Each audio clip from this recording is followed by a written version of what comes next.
गायक नितेश राणा, गीतकार Kanhaiya Dixit. Presents by TT Baba films.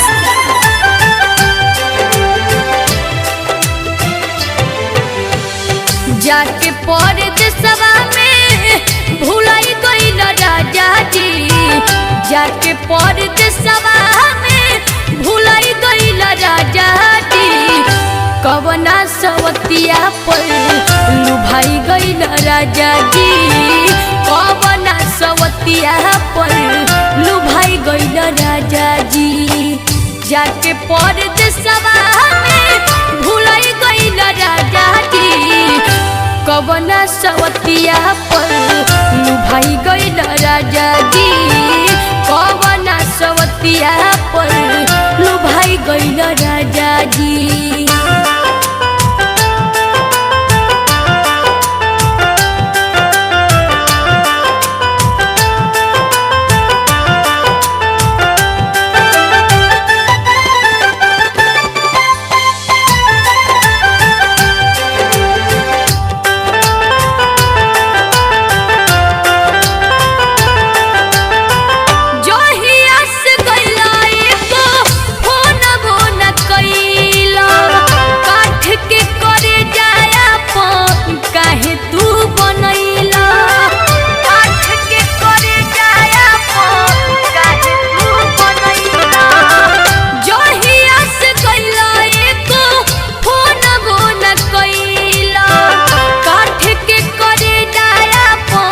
काहे तू बनैला काठ के करे जाया पर, काहे तू बनैला जियते जी हमरा के मुआई गइल राजा जी, जियते जी हमरा के मुआई गइल राजा जी, कवना सवतिया पर लुभाई गइल राजा जी, कवना सवतिया पर लुभाई गइल राजा जी।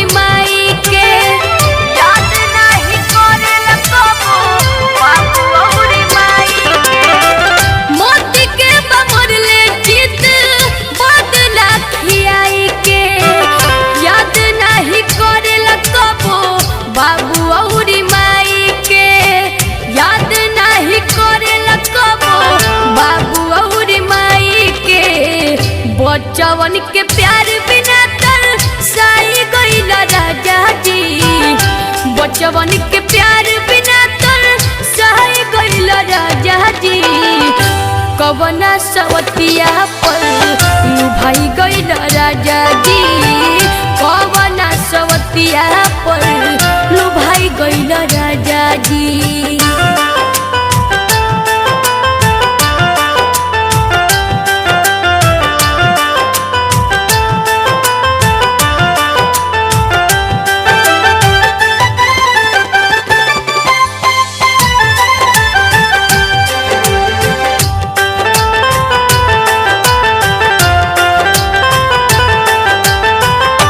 नितेश राणा नहीं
परदेसवा में भुलाई गइल राजा जी कवना सवतिया पर लुभाई गइल राजा जी कवना सवतिया पर लुभाई गइल राजा जी।